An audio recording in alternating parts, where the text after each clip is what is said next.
이어서 대전, 세종, 충남입니다. 오늘 대전과 세종, 충남 지역은 초여름 더위 속에 황사의 영향으로 대기질은 나쁨 상태를 보이고 있습니다.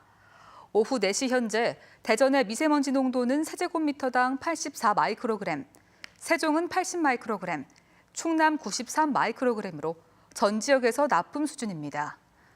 오늘 낮 최고 기온은 아산과 공주 27도, 대전 26.3도 등 23도에서 27도 분포로 어제보다 조금 높았습니다. 주말인 내일도 황사와 국내 대기오염물질이 더해져 미세먼지 농도가 나쁨 수준을 나타내겠고 낮 최고 기온이 26도에서 30도까지 올라 한낮에는 덥겠습니다. 다음 달 13일 치러지는 제7회 전국 동시지방선거의 대전시 유권자 수가 121만 9,762명으로 잠정 집계됐습니다. 이는 지난해 대통령 선거 때 유권자 수 122만 602명보다 소폭 준 것입니다. 반면 세종시 유권자 수는 22만 2,890명으로 지난해 대통령 선거 때보다 3만여 명, 18% 급증했습니다. 충남 유권자 수는 지난 대선 때보다 2만 9천여 명 증가한 174만 917명으로 잠정 집계됐으며 선거인 명부는 다음 달 1일 확정됩니다. 인구가 급증하고 있는 세종시는 평균 연령이 36.7세로 전국에서 가장 젊은데요. 오는 6월 지방선거에서도 20, 30대 정치 신인들이 대거 등장해 청년 바람을 예고하고 있습니다. 김윤미 기자가 보도합니다. 세종시 의원 예비후보 점퍼를 입은 20대 청년이 자전거를 타고 거리를 달립니다. 달리면서도 수시로 인사하며 얼굴을 알리고 아무 곳이나 자전거를 멈춰 세우고 시민들과 이야기를 나눕니다. 올해 만 28살인 바른미래당 정일애 후보는 체력을 앞세워 매일 30km씩 이동하며 지지를 호소하고 있습니다. 가장 그리고 젊은 방법이 무엇일까 고민해봤을 때 자전거다. 자전거 세워놓고 그리고 또 명함도 나눠드리고 그리고 지역의 불편한 점들 그리고 앞으로 제가 어떻게 하겠다라는 부분들을 상세하게 설명드리고 있습니다. 평균 연령 36.7세의 가장 젊은 도시인 세종시 정가에 청년 바람이 불고 있습니다. 지금까지 각 당에서 공천을 받은 33명의 시의원 후보 가운데 20, 30대 청년 비중이 21.2%로 15%대인 60대 이상을 넘어섰습니다.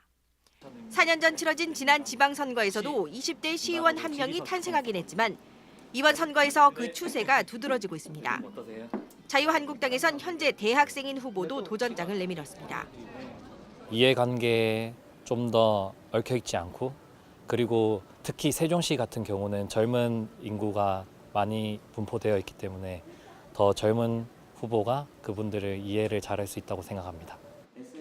읍면 지역 인구가 많았던 4년 전과 달리 신도시민 동지역 인구가 급증하면서 젊은 층을 위한 정책 마련의 필요성이 커진 점도 작용하고 있습니다.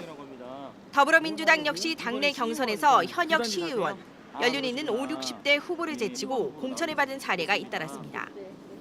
젊은 감각과 또 스마트한 또 접근으로 세종시 워낙 또 젊고 활기찬 도시다 보니까 그러한 좀 특별한 생각과 마음가짐으로 정치에 임한다면은 세종시를 위해서 좀 더 발전적이고 젊은 정치인들의 도전이 다음 달 치러지는 지방선거에서 세종시 의회의 세대 교체를 예고하고 있습니다.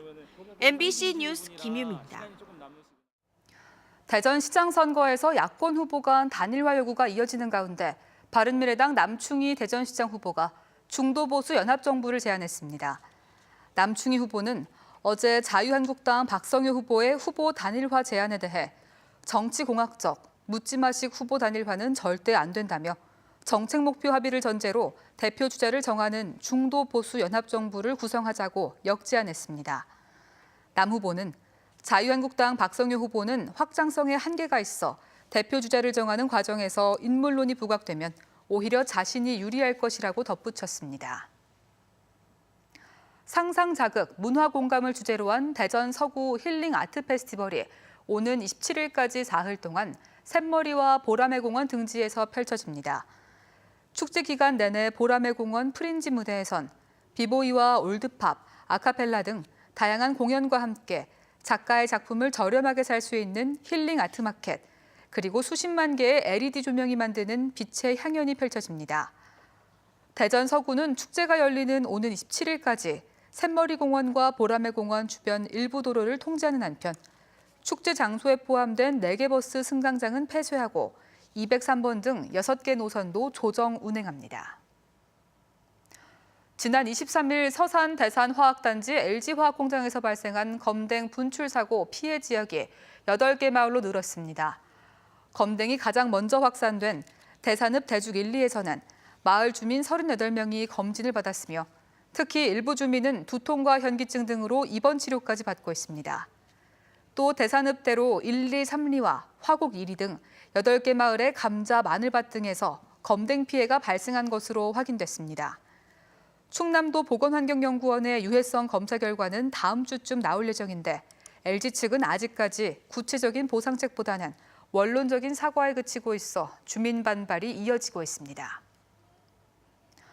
대전 MBC가 보도한 대전 신학대 교수 부정체육 의혹을 수사하고 있는 경찰은 증거물 분석을 토대로 수사에 속도를 내고 있습니다. 경찰은 신학대 총장실을 압수수색해 수거한 증거물 분석과 함께 특히 총장 휴대전화에서 돈을 주고 채용된 것으로 의심되는 교수 2명과의 통화 내역을 확인하고 있습니다. 경찰은 압수물 분석을 마치는 대로 총장 소환 조사 등을 거쳐 업무 방해 혐의 적용 여부를 검토하겠다고 밝혔습니다. 지금까지 대전이었습니다.